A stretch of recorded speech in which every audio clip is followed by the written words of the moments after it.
Stimați membri ai Academiei de Științe a Moldovei, distinși cercetători științifici, cei care sunt în sală și cei care ne privesc online, onorată asistență, dragi elevi, studenți, bună ziua! Săptămâna aceasta este o săptămână bogată în evenimente.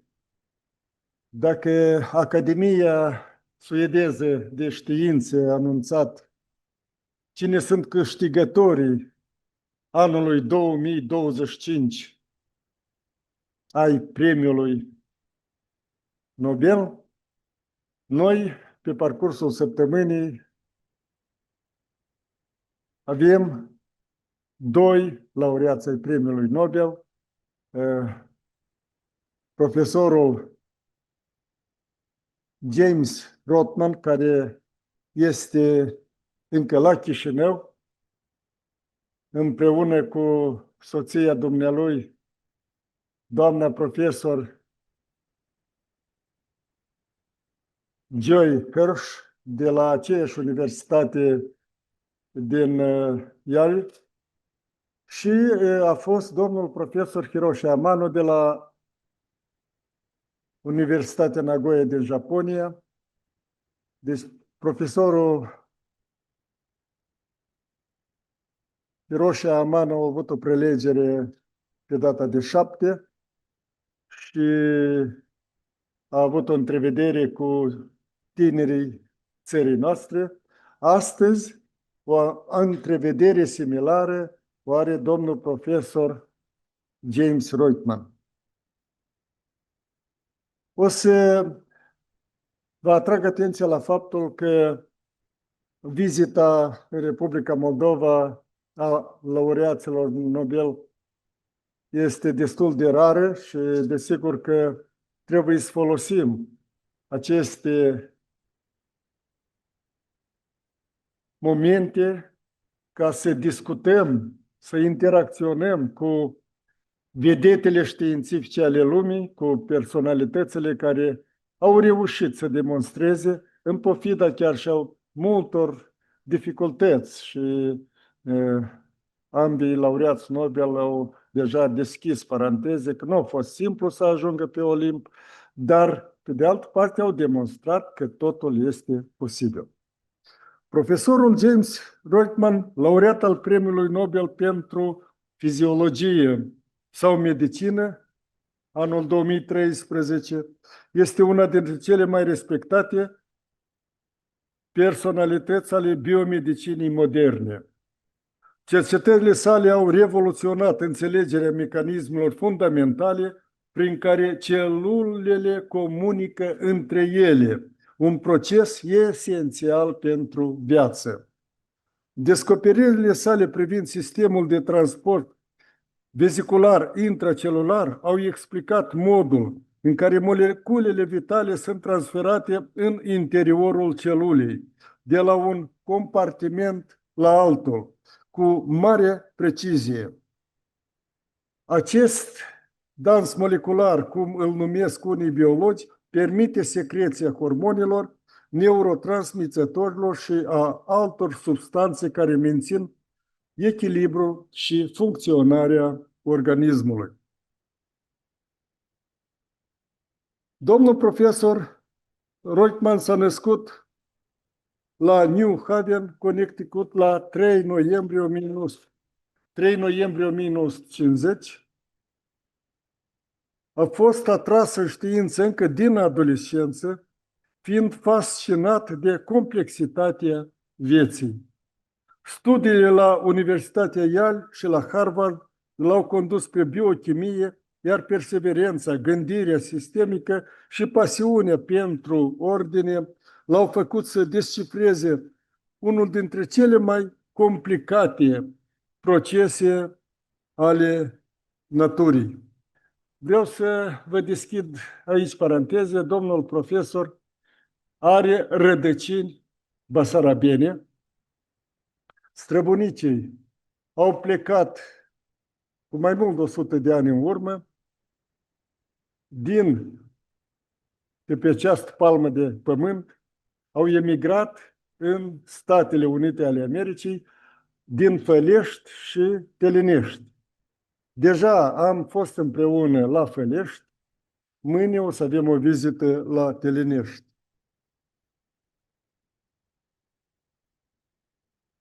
James Rothman continuă și astăzi să inspire generații de cercetători prin exemplul său de rigoare, modestie și viziune. Prin munca sa, el ne amintește că adevărata cunoaștere nu constă doar în a descoperi legile naturii, ci și în a înțelege ordinea și frumusețea ascunsă în fiecare celulă a vieții. Onorată asistență, noi vom începe realizarea agendei de astăzi, dar tradițional, la deschiderea evenimentelor, conferințelor, este interpretată compoziția muzicală Academia, simbol al națiunii. Vă rog.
Vă mulțumesc.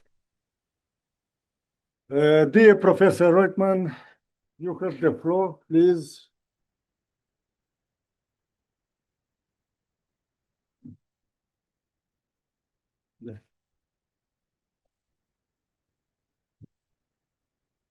Well, thank you, Professor Tigiano.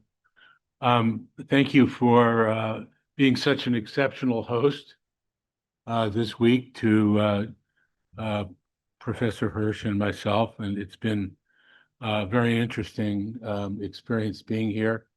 On other occasions this week, I've spoken about my own research, and so I thought today, and having a chance to speak to this particular group, I would instead talk about research itself.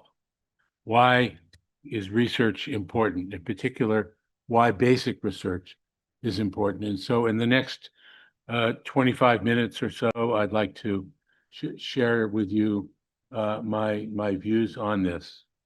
And I hope that it will elicit some interesting discussion and responses on your part.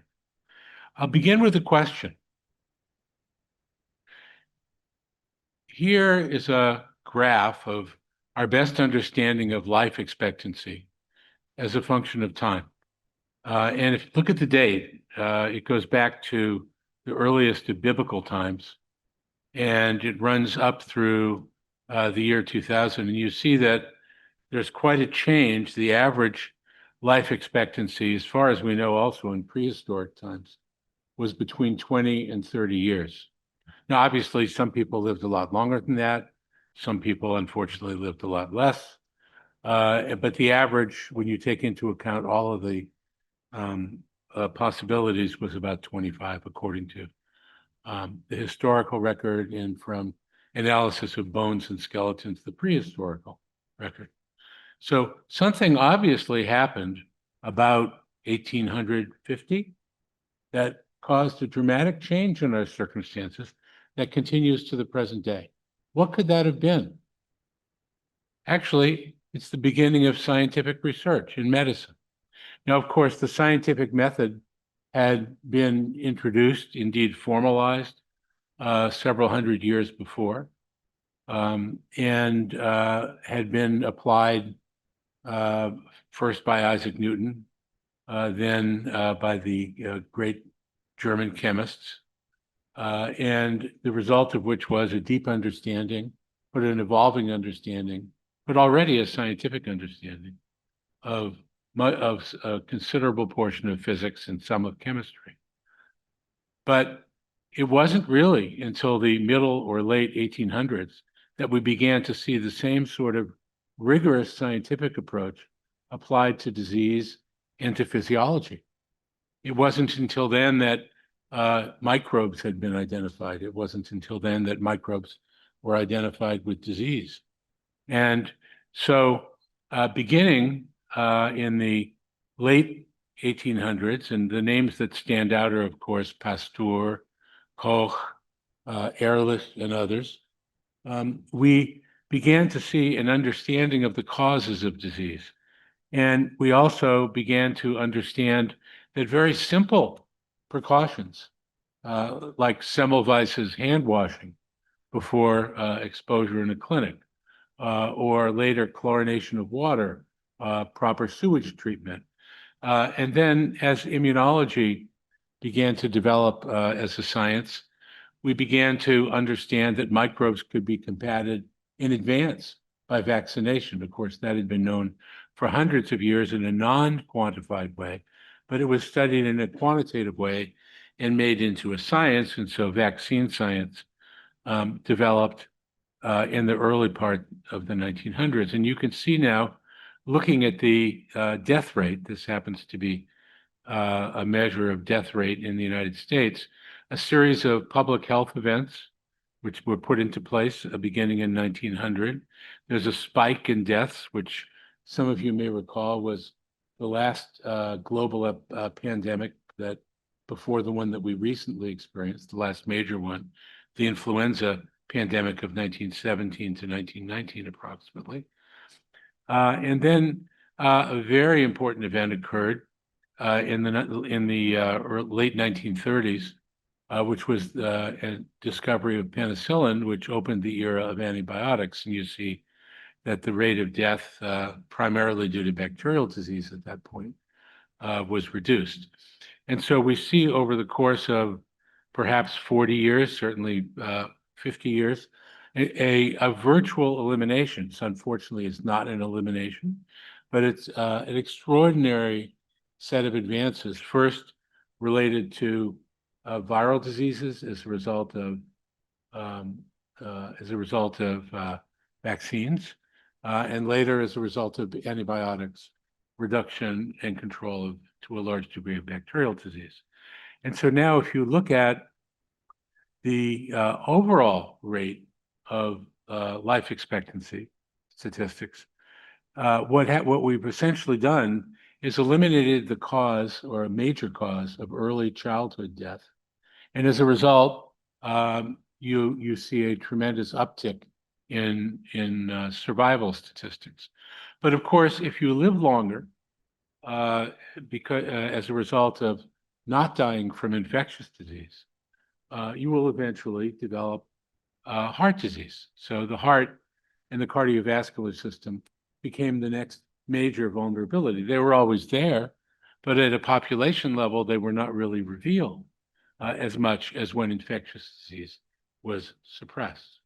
And so I can well remember, and some of the older colleagues in the room probably remember, people in their parents' generation, my parents' generation, dying of heart attacks and strokes beginning in their 40s, frequently in their 50s, and typically in their 60s. And so life expectancy when I was born in 1950 might have been around 60 to 65 years for a man, and for women, perhaps 5 or so more years than that. And the major cause of this premature death, if I can call it that, were heart attacks and strokes, diseases of the vascular system. Well, let's look at those statistics. You see that starting from look at total cardiovascular disease on the top, as distinct from the breakdown into other forms of vascular disease. You'll see that actually the prevalence of, or the incidence, I guess, of cardiovascular disease is on the rise from about 1900 to about 1940. Well, I think you now understand why that is, because it was during that time that disease, death due to infectious disease was gradually being suppressed. And when that battle was won, then the next major challenge, cardiovascular disease, started to take over. But look at what happened after about 1960. The incidence, the death rate due to cardiovascular disease has plunged dramatically, and it continues to plunge. Look at, and that's true in all categories, be it stroke, coronary heart disease, or chronic heart failure. So you might wonder what happened there. Okay, what enabled that? And so I'd like to tell you a little bit about that story in a bit of detail, because it illustrates the importance of basic science. And I could pick many, many examples. I could have picked many examples in infectious disease. And this lecture or talk could go on for probably several days worth of examples. But I picked this example because it happens to be something closer to the field in which I work. And so many of the participants over the years, I have met, or I know people who knew them. And so this happened because of breakthroughs in basic science that gave us important classes of drugs. And there are today still 2 very important classes of drugs. Those of you who may be medical students or physicians obviously know about this, but the public knows about these very well too. The 2 major culprits in producing atherosclerosis are a combination of high blood pressure and high cholesterol. High cholesterol, especially in the form of low-density lipoprotein cholesterol, or LDL cholesterol. And combating either one of these is a big help, but combating both of these together has added up to a decisive victory. That doesn't mean that we won't suffer from heart disease as individuals. Certainly we will, but our heart disease can be controlled, our vascular disease can be controlled, and its rate of progression can be controlled. And as a result, lifetime is extended, and people can live longer and higher quality lives. So blood pressure and cholesterol. And it's, of course, through drugs, and there are now many drugs that are available that provide various ways of controlling in various combinations these 2 major risk factors. So let's take cholesterol. It has a really, and there won't be time to talk about blood pressure, but let's talk about how we came to discover the drugs that control cholesterol. And those drugs, many of you may know, are called statins as a class, statins. And the first statin was approved for human use in the late 1980s, if I recall correctly. But the history of where the statins comes from, or came from, actually goes back to the early part of the 20th century. It's a work of basic science, of dozens of basic scientists, to say the least, over many, many decades, work that had an unpredictable course at the beginning and at almost every stage, as the best science always does. But let's go through the history of it. It actually starts with Heinrich Wieland and Adolf Windaus, who discovered the structure of cholesterol. Now, why were they interested in determining the chemical structure of cholesterol? By that, I mean its covalent bond arrangement of carbon, hydrogen, and oxygen in its covalent bonds, its structure as a chemical. If you don't understand the structure of the molecule as a chemical, you're certainly not going to have the basis for understanding what it does to the body, both in health and in disease. Well, even then, in the early 1920s, it was known from pathologists who looked at lesions in the blood vessels of people with coronary artery disease or other forms of vascular disease. There were clearly visible lesions called atherosclerotic lesions. They're very evident. If you've ever had or do have the chance to have one in your hands, as I did in medical school, you'll see that it has a fatty quality to it. And so it has fatty substances in it. And those fatty substances include the major culprit, cholesterol. And cholesterol could be isolated not only from these atherosclerotic lesions, but from other parts of the body. And it was characterized by Wieland and Windhaus, who discovered that cholesterol not only exists in isolation as a compound in these blood vessels, but is present throughout the membranes of cells. That's, of course, relates to its physiological role, but also bears in common many structural features, and indeed are metabolically related to other so-called sterols.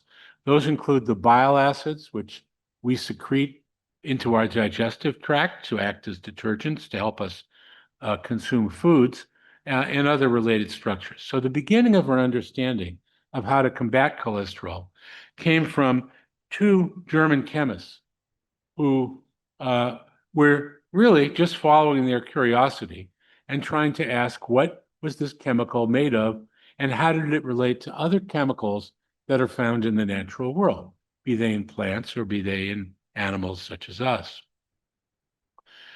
The next major step came from a completely unrelated direction, a Swiss and a German chemist who were interested in the hormones that determine sex, which we call testosterone and estrogen. You might think, as a student, you might think, gee, haven't we always known about the sex hormones? Well, actually not. They had to be discovered. And these chemists were able to isolate from the blood and from primary sexual tissues of animals these substances, and they, to their astonishment, discovered that when they determined their chemical structure, they looked a lot like cholesterol. And actually, they looked a lot like the bile acids. And the answer for why that is that they all are formed metabolically. They are all synthesized in a common related metabolic pathway. And so this sort of illustrates another sort of important thing about basic science, which is you can pick almost any starting point, and if you get deep enough, you discover beautiful and profound relationships in every field of science in areas that you don't expect. So no one might have thought that the process of digestion would rely on very similar chemicals to the barrier property of a biological membrane to the determination of sex. But that was the case. And these scientists went even further. They found an even more fundamental relationship to the plant product rubber. Who would have thought that rubber would have anything to do with cholesterol in our blood vessels causing atherosclerosis?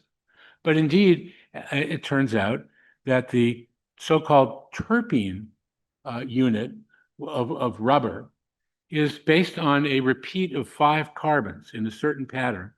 And then in cholesterol and in other sterols, you have 5 or 6 of these units of 5 that are put together. And some portions of that are then turned into a ring or multiple rings to form the steroid nucleus of cholesterol. I'm not going to bother you with the details of the metabolic pathway, but the core of the understanding, the kernel of the understanding that relates all of these chemicals to each other is the fact that they come from this 5-carbon unit called isoprene. Okay? And I know that sounds very abstract and very chemical, but it turns out that when you crack the question of how do you make that 5-carbon unit, that's when you get statin drugs. So you see, looking ahead, perhaps another 30 or 40 years beyond this point. No one could possibly have known that these discoveries would lead directly, in the hands of others, of course, to the discovery of drugs that would control cholesterol and save lives around the world. But they did. The next major step was even more fundamental, because no one had any idea how a carbon-to-carbon bond was made in the body. And cholesterol, of course, has many carbon-to-carbon bonds. I think I just told you that the core of the synthesis of a steroid involves taking 5 carbons, I told you, a 5-carbon unit, and putting those 5 carbon units together, right? I think that's what I told you. But I didn't tell you how the carbons got together to form the 5-carbon unit, did I? Fritz Lippmann discovered that, and he discovered the very basic principle that enables the synthesis of carbon-to-carbon as well as other important bonds to make the various molecules, small molecules, as well as proteins and nucleic acids that comprise our body. And that involves the enzyme called coenzyme A.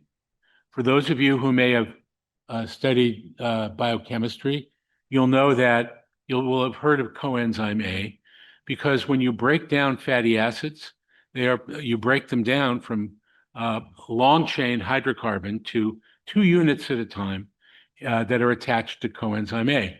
It's like a 2-carbon unit, which is acetic acid or vinegar attached to coenzyme A.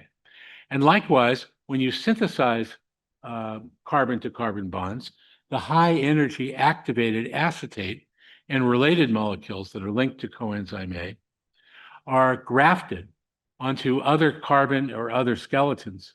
And the energy that was stored in the thiol ester bond, as it's called, to coenzyme A, is utilized in this biosynthesis process. So again, on the face of it, this seems like a side story. It was actually quite possibly the most basic discovery made in all of biochemistry in the 20th century. But because of that fact, it provided an even broader illumination, okay, of a broader landscape. And that illustrates another important feature of basic science. Sometimes the answers to controlling disease come from truly unexpected places. No one would have thought that Fritz Lippmann's discovery of coenzyme A in a very odd strain of a bacteria, which turned out to be an auxotroph for phosphopantothenic acid, which turns out to be the key substituent of coenzyme A. No one would have thought that those very odd discoveries being carried out by this German scientist now working in the United States. I actually had the chance to meet him when he was old and I was young. He was completely incomprehensible. I once heard him give a lecture about coenzyme A, where he spent the entire time facing the blackboard and writing little notes in front of it that you couldn't read because he was standing in front of it. So here's someone who would not have survived in modern science, probably could not have written a research grant that would have been funded, at least in my country. But although in my country, we know that almost nobody's research grants get funded anymore. That's because of our political interference, which you hear about in the newspapers. But I won't go into that. So Lippmann made this monumental discovery that illuminated many, many things. And among the things that illuminated was how these 5 carbons get together. Next, in the 1950s and early 1960s, came Konrad Bloch and Theodor Lunin, both German scientists, but now one, Konrad Bloch, working in the United States, and the other, Theodor Lunin, working in Munich. And they discovered the actual enzyme systems that synthesize cholesterol and also fatty acids, utilizing coenzyme A and acetate. So they discovered the exact details by which these molecules are put together. And now we're at the point where a drug can be discovered. Couldn't have been discovered before. It took all of this. And by the way, their ability, you might wonder why, are biochemists stupid? Why did it take so long to do this? Okay. And the answer is, that that the technology to be able to trace individual carbons to figure out how they got added came from here, it went to there, was only introduced during and after World War II as a result of the development of atomic energy. We had radioactive tracers. We had, unfortunately perhaps, excellent methods to enrich for deuterium because of its use in developing weaponry. And they were put to peaceful use. And with that came modern biochemistry, in which metabolic pathways could be efficiently discovered, and the enzymes that mediate each of the steps or each of these chemical transformations could be readily discovered. And that's what these scientists did. Now, as a result of that, they were able to identify each of the enzymes in the pathway that synthesize cholesterol. Okay. Now, I'm not going to show you that pathway. It has about 20 different steps. What Konrad Bloch and Fyodor Lunin did was a monumental piece of biochemistry. When I was a professor at Stanford many years ago, we actually invited Konrad to come and give the lectures to the first-year medical students on how cholesterol is synthesized. And it's really such a beautiful pathway, but I don't remember staying awake myself through the entire lecture, even though he was a gifted lecturer. So it's a long pathway. I'm not going to subject you to it. And it was very important, but even then, it didn't pinpoint which of the many steps, 15 or 20 steps, in making that cholesterol molecule, which one would you want to poison with a drug? Because if you have a drug that prevents the synthesis of cholesterol, then actually the amount of cholesterol in your body will be reduced, right? And if the amount of cholesterol in your body is reduced, the amount that will end up in pathological plaques will also be reduced. Now, I know that that's a simple-minded statement, and it's not literally correct, but in fact, it is correct that lowering the right kind of cholesterol in the right way has the effect that I just described. But how did we learn that? Now we come to the modern era and the work of Michael Brown and Joseph Goldstein. And they discovered the answer to exactly that question. They studied human patients, people who had a rare genetic disease called familial hypercholesterolemia. And so they are two trained physician scientists who became interested in the genetic causes of disease. And there were families. This is a well-defined gene. The nature of the gene wasn't known. It's the protein it encodes wasn't known. The gene could not yet be mapped when they started working on this problem. But there clearly was a gene because you could trace the disease, the phenotype, from generation to generation in these families. And the affected individuals developed atherosclerosis as teenagers and generally died, if they were homozygous, in their early 20s of heart attacks and strokes. People who were heterozygous, much more common, of course, have longer lives, but develop premature atherosclerosis and die prematurely as well, but not nearly as dramatically. And what Brown and Goldstein did is they systematically discovered ways to correct these patients' cells in test tube systems. And they discovered in so doing that the key to the problem is the lipoprotein LDL. And they discovered that what was wrong with these patients is that they lacked an LDL receptor. Our body cells have specific receptors for low-density lipoproteins that clear them from the blood and allow the cholesterol and the fatty acids inside to be reutilized by the body so as to avoid making new cholesterol. So when your LDL receptor is taking cholesterol up from the blood effectively, it's delivering the cholesterol to the cells throughout our bodies. And that LDL has two purposes inside the cell. Purpose number one, it provides cholesterol so we don't have to make it. Now, if we went on making cholesterol, even as we were eating cholesterol, that which ends up in LDL, if you eat cholesterol in your steak or what have you, or your eggs, it ends up being repackaged in your liver, and it ends up in lipoproteins, ultimately LDL. Normally, if you eat a big meal with cholesterol, your body will make less, and therefore you maintain cholesterol balance. But if your LDL receptor is altered, in this case genetically, what will happen is you will accumulate the LDL in the blood coming from the food that you ate. You will not metabolize it, and it will cause pathology. Even worse, the signal in the body cell that the LDL that was taken up by the receptor provides, there's normally a signal that says to the cholesterol synthesis pathway, make less of these enzymes and shut down the pathway. Okay?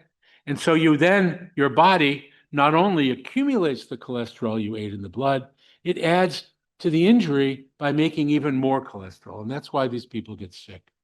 And that's what Brown and Goldstein discovered. And in so doing, they could pinpoint the signal that the LDL provides within the body cells. And it's that signal, in fact, shuts down a specific enzyme, one specific enzymatic step within this very complex pathway, okay? It's called HMG-CoA reductase. I'm not showing you the details of it. The enzyme has a name, and that is the target for statin drugs. So they discovered that if you could interfere with the function of this enzyme by adding a drug that directly inhibits it, taking advantage of the normal signaling pathway that controls the body cholesterol through LDL, but bypassing it all, then independent of whether you have this receptor, how much of it you have, how much LDL you have, that drug can control your body cholesterol. The next thing that happened is then that the drug was made. It was discovered by a man named Endo in Japan. And as a result of that is that Merck and company were able to do pivotal clinical trials. And in 1987, the first drug appeared. So let's just look back at what I've just told you. There's more than half a century of basic science that went into the discovery of these drugs that have totally changed the nature of our lives, okay? I take this drug. Many, if not most people my age take this or similar drugs. My family has a history of heart attacks. My grandfather, who you may have heard came from the town of Felest, died of a heart attack in his 50s. He was about 50 years old. I might likely have suffered the same fate, but were it not for this drug. So I'm personally quite grateful that all this science had taken place. It began with the structure of cholesterol, an understanding of how cholesterol structure fits into the broader world of biology, and a world that has in common 5 carbon units, a detour to a very broad understanding of how carbon-to-carbon bonds are made in living systems, that enabled the next generation of scientists to figure out how the particular 5 carbon unit that I'm describing is made, and then the discovery of which enzyme within the synthesis of this 5 carbon unit was the point of critical regulation within the body that prevents the kind of pathology that I'm now describing. Then, with that in hand, large numbers of chemicals could be tested from various natural sources, and these chemicals would ultimately yield the statin drugs. So what are the lessons that we learned from this? I think there are 2 lessons that we learned from this. The first is that when Yuan starts sitting in the front row, your time is beginning to be limited. Is that correct? Correct. So I won't offer you the next half of my talk, okay? But I will summarize, I think, adequately about what we've learned about basic science. First, that the impact of basic science is broad, it's deep, and it's enduring. Each of the major steps that I outlined in this process of discovery was valuable in and of itself, had as valuable as it was for heart disease, added value equally for many other diseases and for a broader understanding of life processes and human physiology. So the value in many ways is hard to measure, but it's clearly very great. Where did these advances come from? Did they come from somebody in a government office who said, we need to have a 5-year plan for this, that, or the other disease? No, if they'd have done that, all the funds would have evaporated into thin air. A lot of papers would have been published, but none of this probably would have happened. It required instead individual scientists, individual creativity, intellectual freedom, the ability to make mistakes, because most of science is failure most of the time, and success is rare, and individuals who could follow their curiosity, independent of the specific outcomes that might have been anticipated. And as a result of that freedom, that lack of control, came an extraordinary combination of discoveries. And finally, a point that I made implicitly, but I would like to emphasize, science is international. It's completely unpredictable. It occurs across, it respects no borders. So these discoveries pinged and ponged from one part of the world to the next. Each scientific generation being aware of the work of the other through open publication, open sharing of information. And those are the lessons that I think we should learn about basic science. It's worth reiterating these because we are living in an era of organized, bigger science than we used to have. That invites itself to more government. And we need governments, obviously, to fund the science, but we don't want governments ultimately to control the science. But there's always that tendency because politicians and taxpayers rightly want to understand that their money is being well spent. And yet the kind of basic science that's the most impactful doesn't lend itself to measurements within even a 5-year frame that oftentimes are relevant to the true value that's being created. So we have a real ongoing challenge. We're seeing the challenge is becoming very clear in the United States today, in which the current administration is pushing back aggressively on fundamental research. But it's happening also in Europe.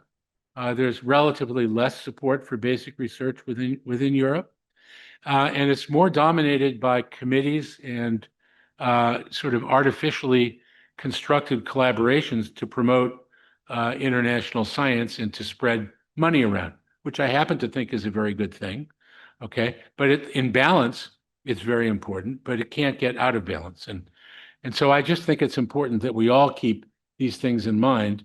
I think finally, in summarizing, the Academy of Science here in Moldova, by virtue of having meetings like this, by virtue of the exceptional leadership that the Academy enjoys, is benefiting from and contributing to global science by bringing together groups of people to discuss the important issues of the time. And for that, I applaud you, and I'm very happy to be a small contributor to that effort. So thank you.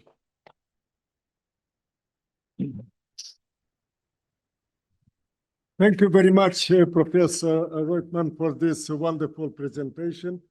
And I would like to note that we got 4 pages with questions from students. Just a few. So the first question, you are a very active researcher, and the question is the following. What continues to drive your curiosity and passion for science after achieving so much? Well, thank you, whoever asked it, for the compliment that I've achieved so much. To answer your very good question, I think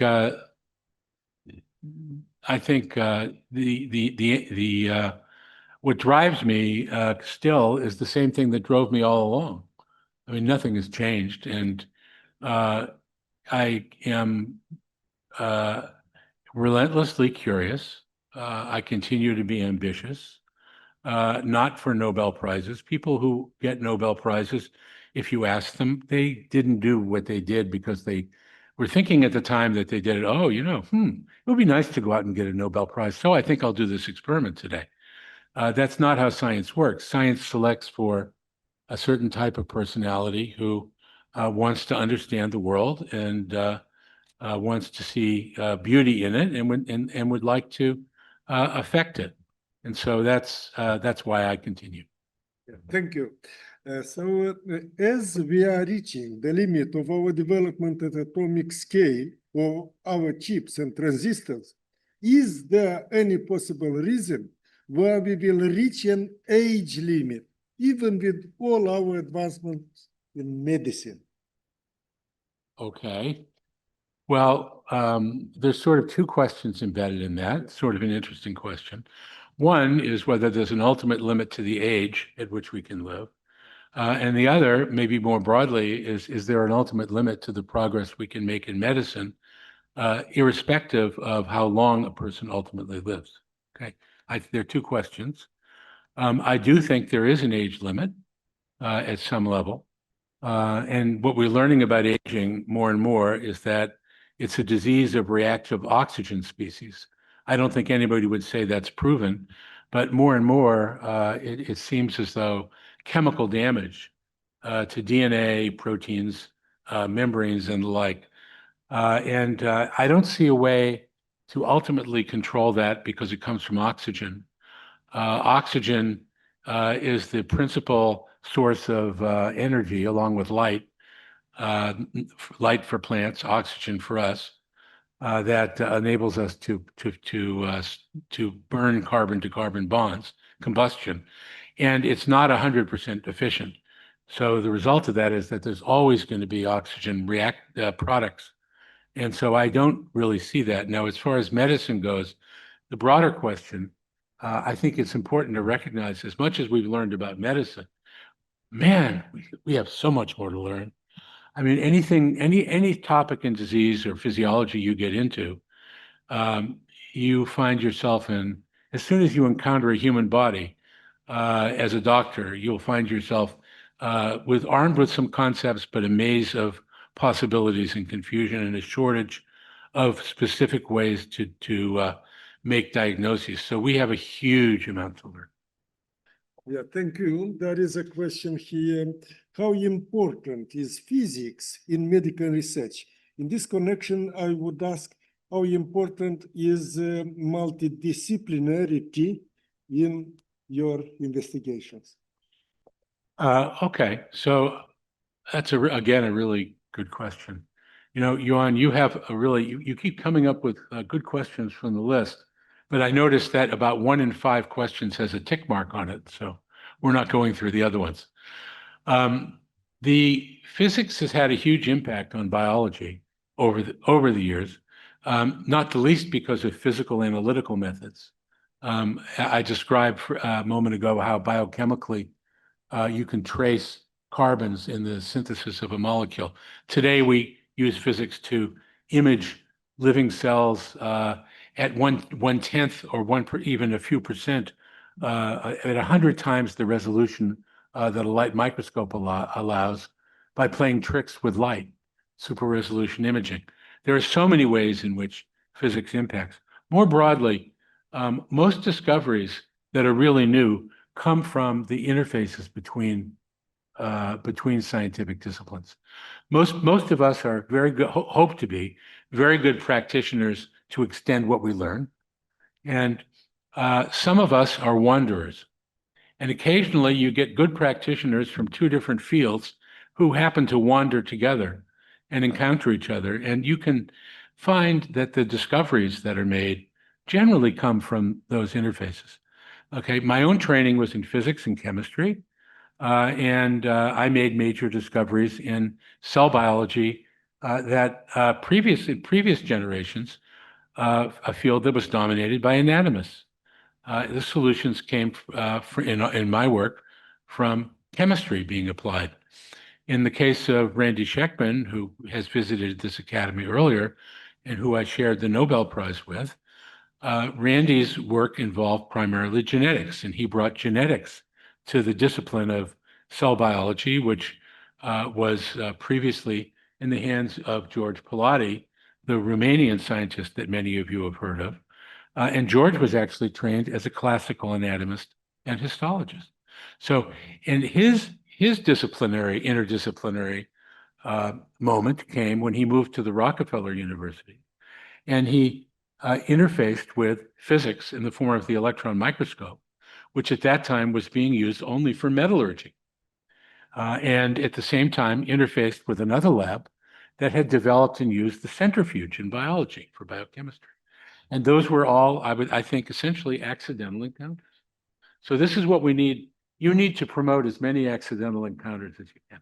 Thank you, dear Professor Rothman. I would like to note that you are an example for young generation, and we are happy that many young pupils, students are here.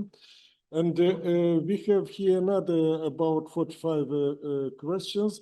Remains for your next visit. That sounds good to me. Okay, thank you. Thank you. So, ladies, yeah.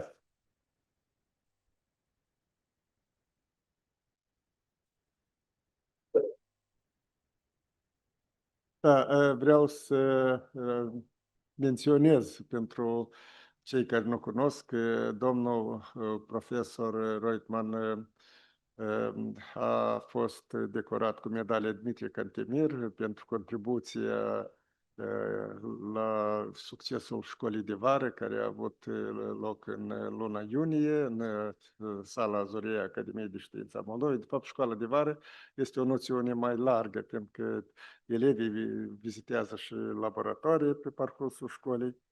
Onorată asistență, continuăm implementarea agendei.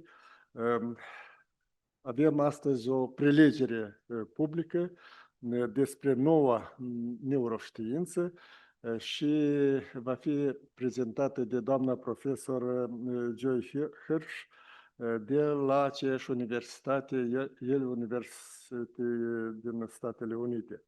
Profesor Joy Hirsch este o figură de referință în domeniul neuroștiințelor cognitive și sociale. Cercetările sale explorează modul în care creierul uman procesează interacțiunile sociale în viața de zi cu zi, combinând tehnici avansate de imagistică cerebrală cu modele psihologice sofisticate. Prin studiile sale, profesorul Hirsch a contribuit la înțelegerea modului în care oamenii interpretează emoțiile, intențiile și comportamentele celorlalți, oferind perspective esențiale pentru domenii precum educația, sănătatea mentală și interacțiunea socială în medii complexe. Pe lângă activitatea sa științifică, doamna profesor Hirsch este un mentor apreciat pentru tinerii cercetători, inspirându-i să îmbine rigoarea științifică cu creativitatea și să folosească știința pentru a înțelege mai profund natura umană. Prin munca sa, Joy Hirsch arată că știința nu este doar despre mecanisme și date, ci și despre înțelegerea profundă a interconexiunilor umane, contribuind la construirea unei societăți mai empatice și mai informate. So, dear Professor Hirsch, you have the floor here, please, and I wish you success. Thank you very much. Thank you so much for that introduction, which I didn't understand a word of. So I have no idea what he said. First of all, I do want to thank our president, Ian Tiagiano, for organizing this whole week of events for us. It's been extraordinary and an incredible gift for both Jim and me to be here, to be participant in all of the things that are going on here in the National Academy of Science, Moldova. I have to say, following my husband is one tough act. He is a mighty speaker and his science is amazing, and following him is not something that anybody would want to do. But I'm looking forward to telling you about some new science, neuroscience. Now, instead of talking about the brain in terms of a single neuron, in terms of the micromolecular cellular biology. I want to talk to you today about the whole brain, the big brain, the live brain that's in your heads, and how it actually relates to who you are, what you think, what you do, and how that squishy brain actually contributes to behavior. Now, let's start at this place with the human brain. The human brain has been a wonder in science for a very long time. It has been divided into many, many different classifications. And in fact, this is how we studied the brain early on. And this is a representative picture from Rothman, 1909, who discovered that the brain is actually composed of 52 cytoarchitectural regions. That is, there's different cell types throughout the entire brain. And one assumes that these different cell types do different things. But the discovery was just the different cell types. Now, for those of you who aren't neuroscientists, just let me orient you. We have the top of the brain, the bottom of the brain. Well, here actually, yeah, let's get to the anatomy in a minute. The back of the brain over here, the occipital lobe, and this way over here, the frontal lobe. The temporal lobe is that structure down below. So we have temporal lobe, parietal lobe, occipital lobe, frontal lobe. And that's the structure of the brain. So we divide the brain not only by cytoarchitecture, but we divide it by its structure. We look at the anatomy of the folds, the tops and the bottoms, and it's known with extraordinary precision what each of those anatomical features are. So cytoarchitecture and anatomy. But we also divide the brain in terms of what those little parts do. Now, we call this the real estate principle. And by this cover of this magazine, this slightly cartoonish picture, I want to convey to you that we don't understand with great precision what the parts of the brain do. And in fact, that really is the main goal of much of neuroscience today, is to understand what is it that these parts of the brain do and how in the world they do it. And so this is the primary goal of modern neuroscience today. And unlike much of the science that Jim has told you about, this is a relatively new science. And so any of you out there in medical school or graduate school who want a new science that have many problems that are not solved, this is your topic. So hang in there, because there's a lot of stuff to learn. Now, we have learned a great deal from modern technology, particularly magnetic resonance imaging. Now, how many of you guys have been in a scanner before? You know about MRIs, you go in the scanner, you look at the anatomy, your legs, your feet, your legs, your lungs, whatever. You can also tune that scanner so that it can give you information about how your brain is working. So as illustrated here in this picture, you put somebody in the scanner and you tell them to hold real still, and then you have them do a task.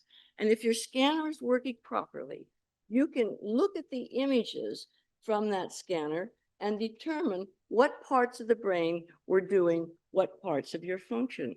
So this technique called functional MRI absolutely revolutionized neuroscience. I mean, can you imagine? One could look into the normal human brain and understand what parts of the brain were doing what things. This was absolutely amazing. And in fact, in many of my lectures, I've referred to this as the real estate principle. Specific things in the brain, specific real estate does specific things. So now, let's start with another whole fact to start another slight a different topic. Now, what functions, if you could study the human brain and you wanted to know what parts of the brain did what things, what functions would you consider most important? Well, the early neuroscientists considered that the basic sensory functions were important. We learned about how vision works, how sensory and motor systems works, how thinking works, how cognition works, how executive functions work.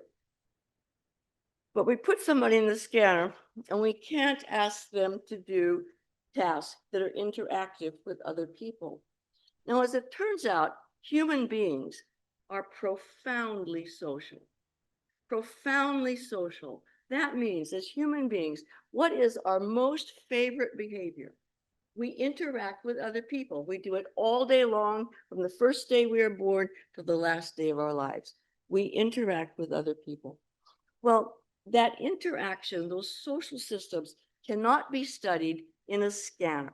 We put individuals in the scanner, we ask them to do things, but they're all alone in that tube of the MRI scanner. So we've learned a great deal about things that might relate to social systems, but we don't know very much about social systems from the scanner. But let's look at the first thing that implies a social system, and that is face processing. So if you're in a scanner and you want to study social processing, you can't really study the real thing. So what do?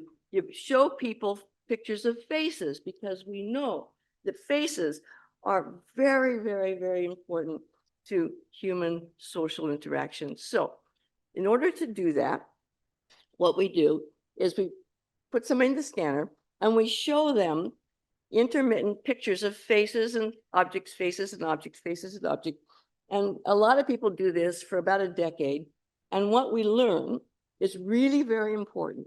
We learn that the brain has devoted an incredible amount of real estate to understanding the processing of faces. It says to us that faces in all aspects are extremely important to the human brain. Okay, we test this hypothesis out by studying using electrophysiology with monkeys. And sure enough, the same thing. We understand that this whole temporal lobe, the whole temporal ventral aspect of the brain, is related to the processing of faces. Well, that tells you something pretty important, that faces are pretty important to humans, and they have to do with our social interactions with each other. Okay, but there's a huge knowledge gap, because what we've learned in the scanner relates to single individuals. But what we really want to understand is how the brain works in live interpersonal interactions. We can't do that in the scanner. So what in the world do we do? Well, the first thing we do is think about what we need to have. What is there about a social interaction that we need to understand? Well, in a situation like this, we have multiple things happening.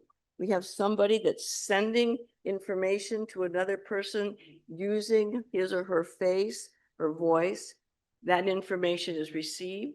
That information then is processed and sent back using voice and face, language, information. It is received again.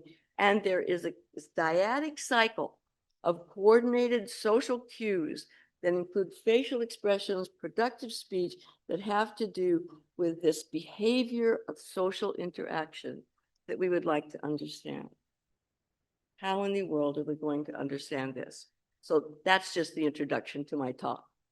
So the roadmap, what I'm going to talk about, is the paradigm shift. That is the new technology that we need to understand live and interactive social interaction from the point of view of what's going on in the brain. I'm going to present some very new evidence for this live processing and how it compares to the static phase. And the argument is that live interactions are very important, and the brain treats them very differently than anything that you can present to the brain in a static and simulated mode. I'm going to, as a scientist, we like models. I'm going to present to you a model of the brain in live and interaction, in live interaction conditions having to do with face-to-face processing and eye-to-eye contacts. And then I'm going to end by testing this model in looking at the neural correlates of eye-to-eye contact in autism. And we'll probably stay on time. So here we go. So the paradigm shift. We can't study in live interactions in an MRI scanner. And so we have to develop a new technology. which has been developed. It is a technology using optical images that puts electrodes and optodes on the heads of individuals so that we can image brain activity under live and interactive conditions. And so it looks like this on the heads of the individuals. The detectors are head mounted. They're tolerant of movement, so people can be moving around and naturally interactive during the experimental conditions. Temporal resolution is amazing. We're imaging at about 30 Hertz as opposed to functional MRI, which is about 1.5 seconds. Spatial resolution is quite terrible, but good enough. It's about 3 centimeters. We say here it's the spacing of the optodes on the head. The underlying anatomy is not acquired. It's assumed from a general template.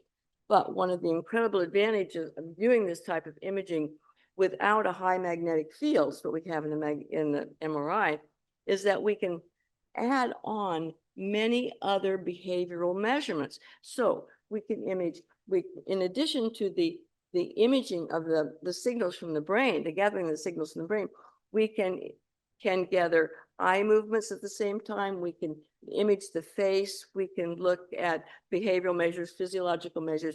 And so we have a suite of measurements that combine not only the brain signals, but also the behavior that's associated with them. And it turns out that that's an incredible advantage.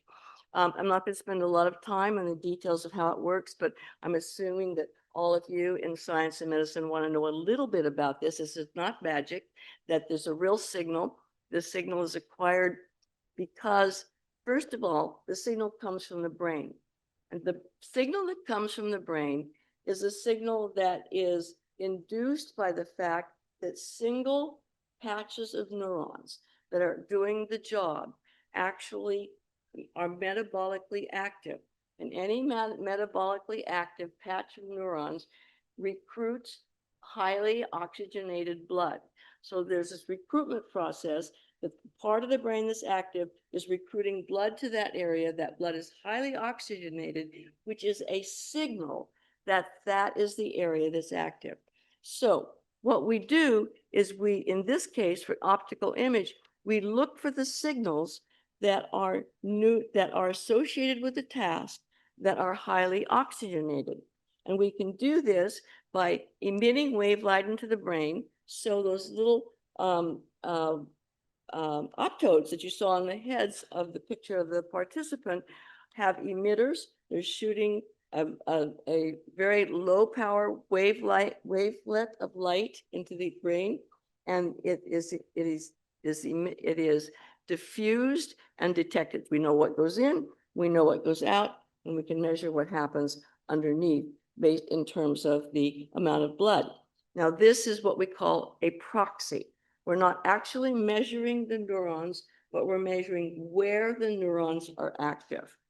So that is our signal. This is what it looks like. So here we can see 15 seconds is about how long it takes for a task to be observed. So supposing that you have someone that's doing something simple like a finger thumb tapping task, just a simple task like this. Well, this is activating my right hand, left side, left motor strip. And if I have an optode right here on the left side, right next to that motor strip, when I'm doing this, the signal will go up. And then I stop doing the task, it goes down. I start doing the task again, it goes up and down and up and down.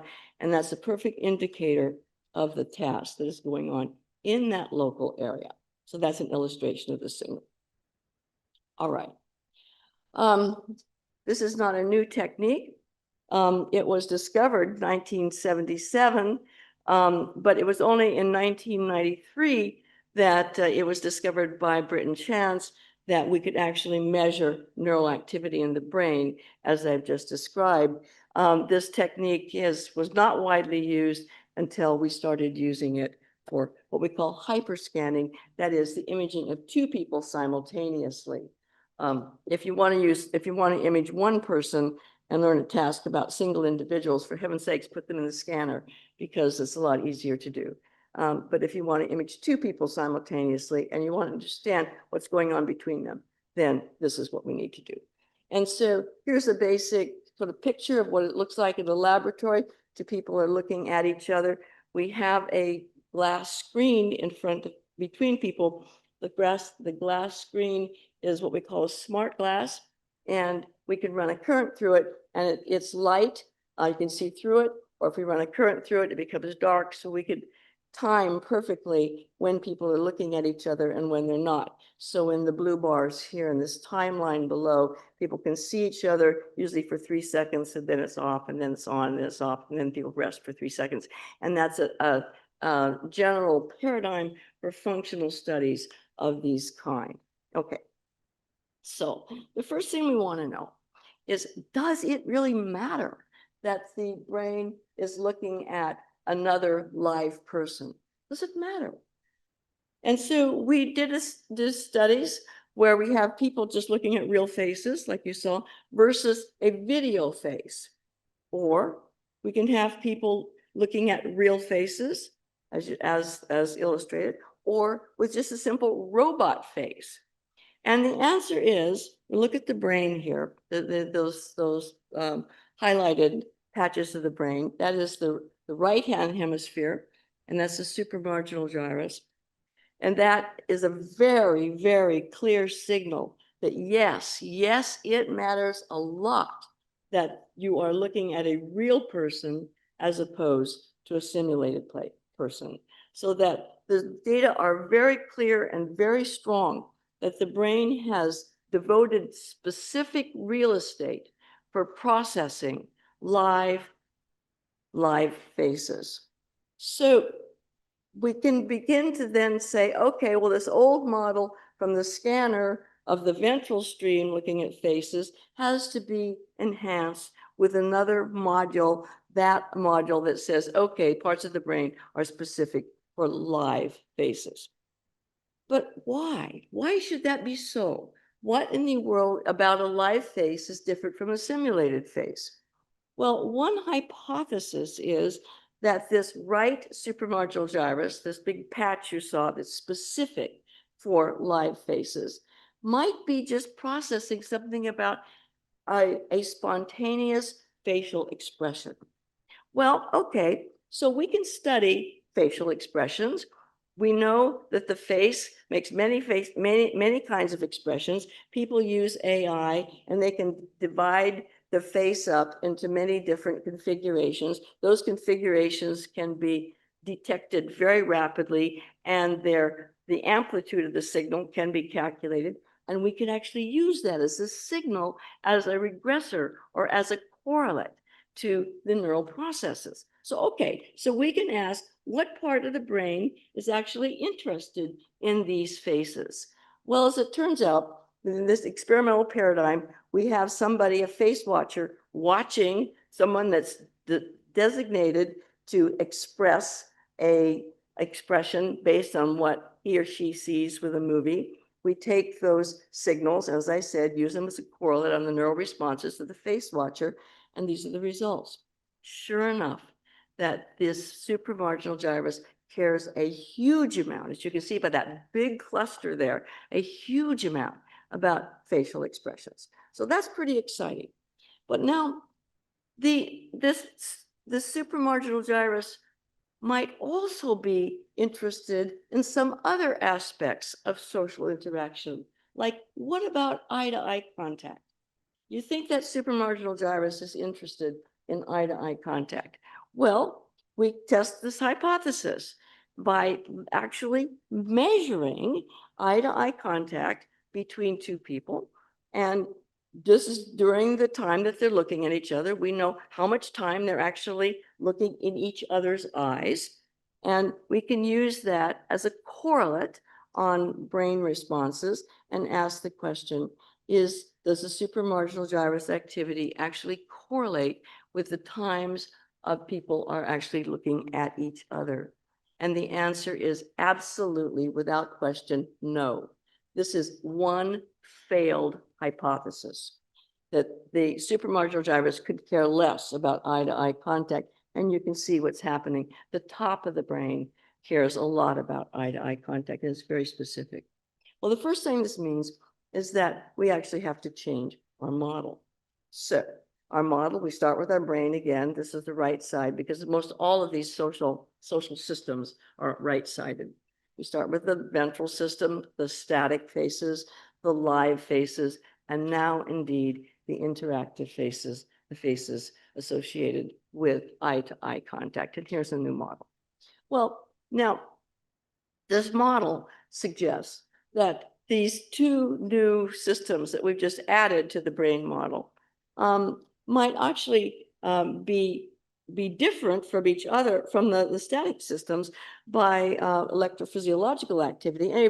Anyway, we can find other ways that differentiate these two higher level, more dorsal parts of the brain during live face-to-face and eye-to-eye contact.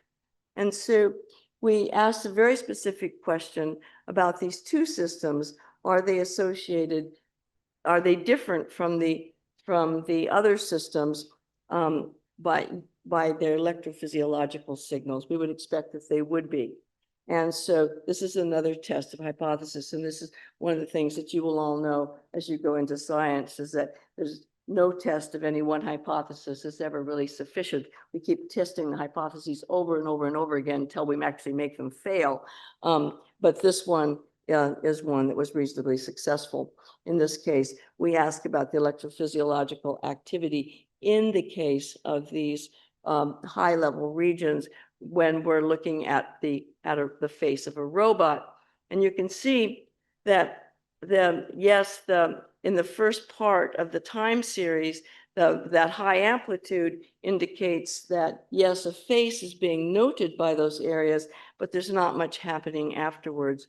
But in the case of the live face, those two areas are very different and very active. And so we consider this also a successful hypothesis that these two high-level areas of the brain associated with live faces and live social interaction, as indicated by eye-to-eye contact, are indeed distinguished by the electrophysiology as well as the neural responses. Okay, so we have a new hypothesis, and we ask, why does this matter to us?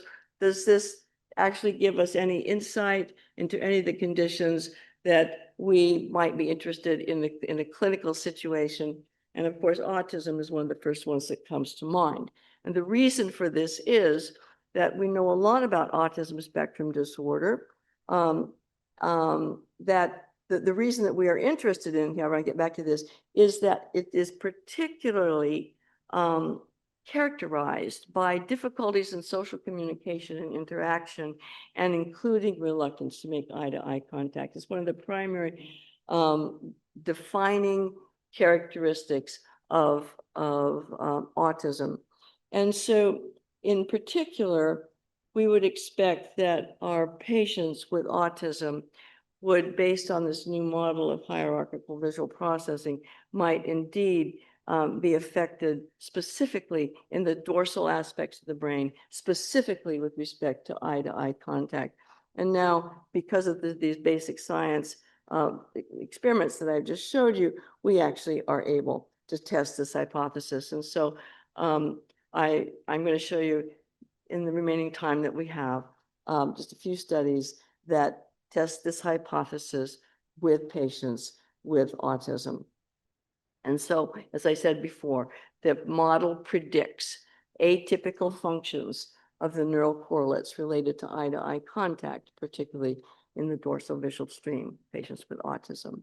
So here, this is the eye-to-eye contact data that I just showed you, with typicals showing that eye-to-eye contacts are correlated with activity in the dorsal stream in the right hemisphere.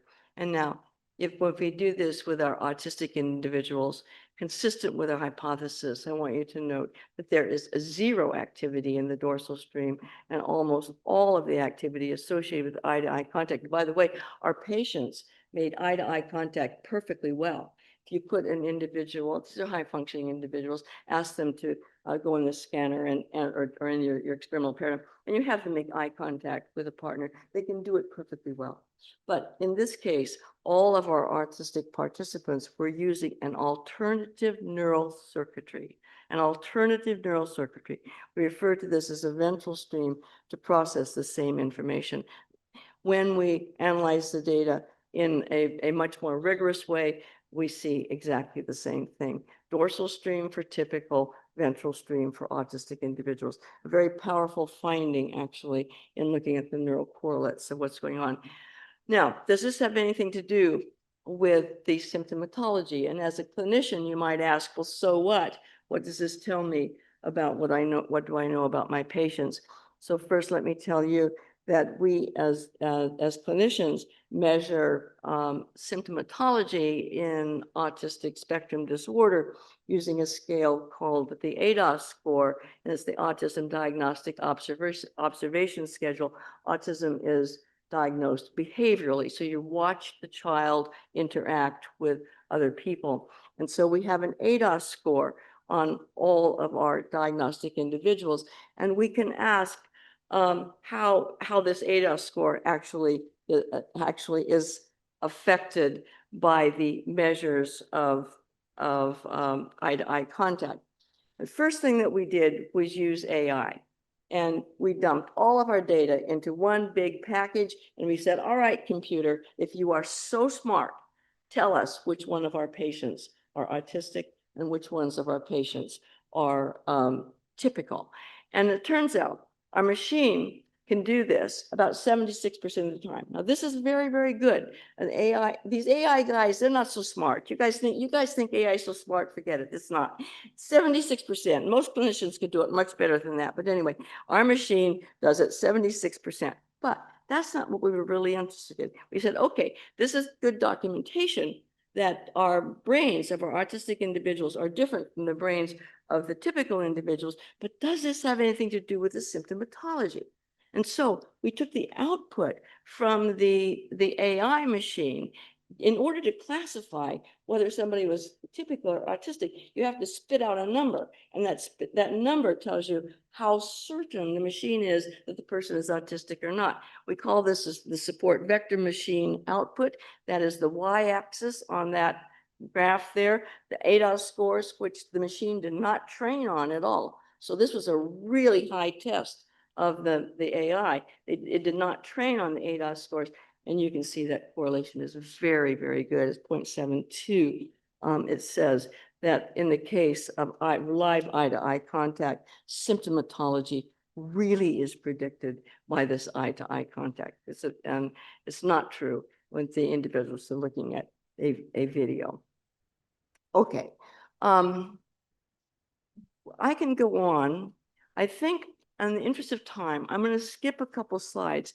The slides that I'm going to skip simply say that what we can learn from this technique is that this dorsal stream associated with eye-to-eye contact and symptomatology is atypical, but then we have a great deal more to learn about the specific neural circuitry in autism and in normal typical interactions in general. So let me just whip past this, some numbers.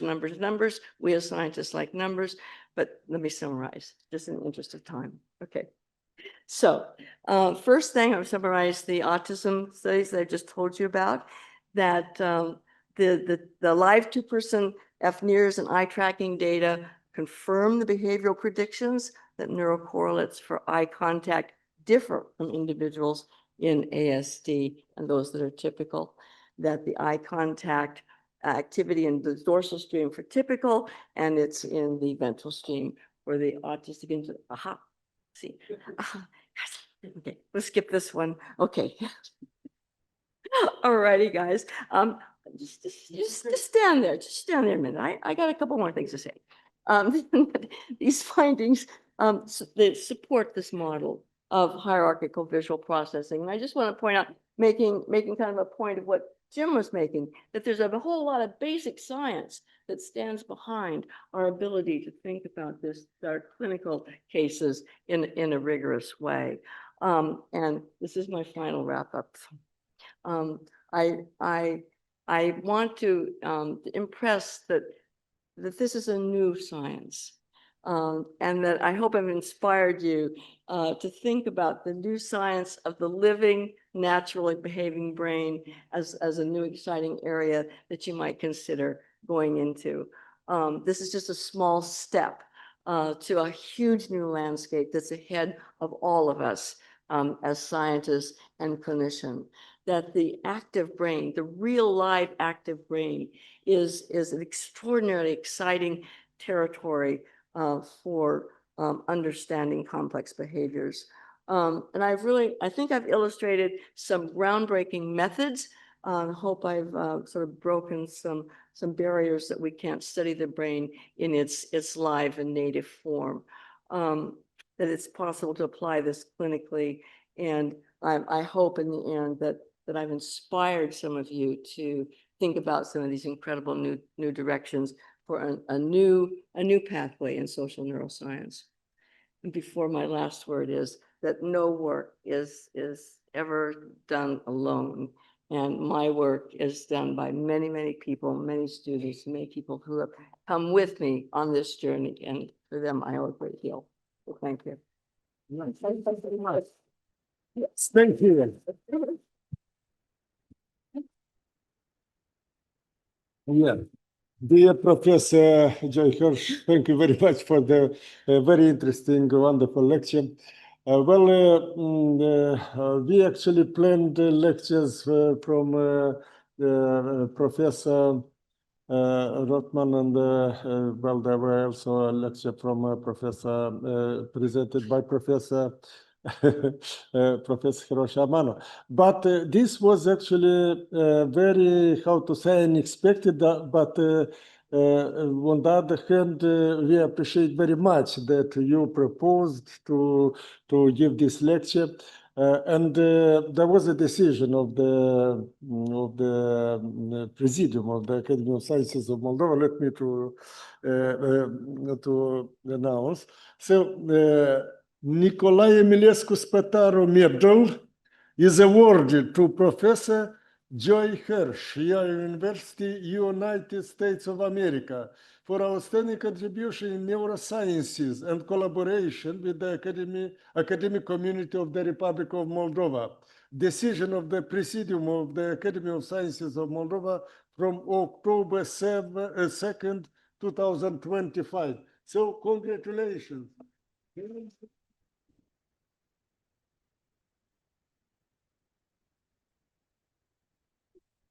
From here, because you should, yeah.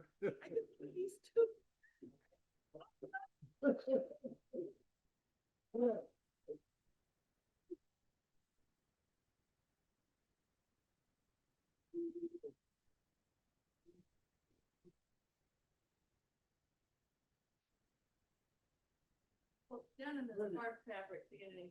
Yeah, you see, so actually, your husband It's easier on his. Okay, Then okay. it's a hard fabric. Yeah, yeah. Thank you so much. This Please, please. completely unexpected.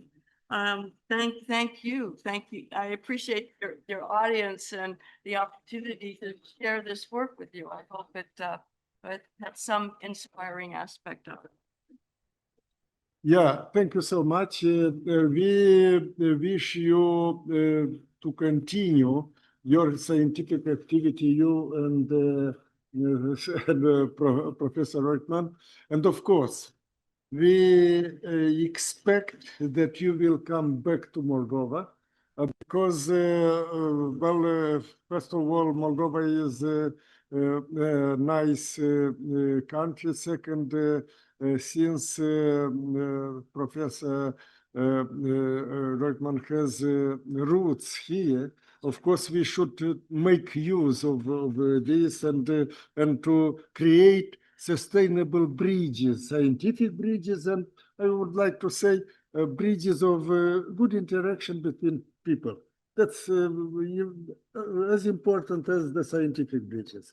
And your talk actually was very interesting even from this point of view.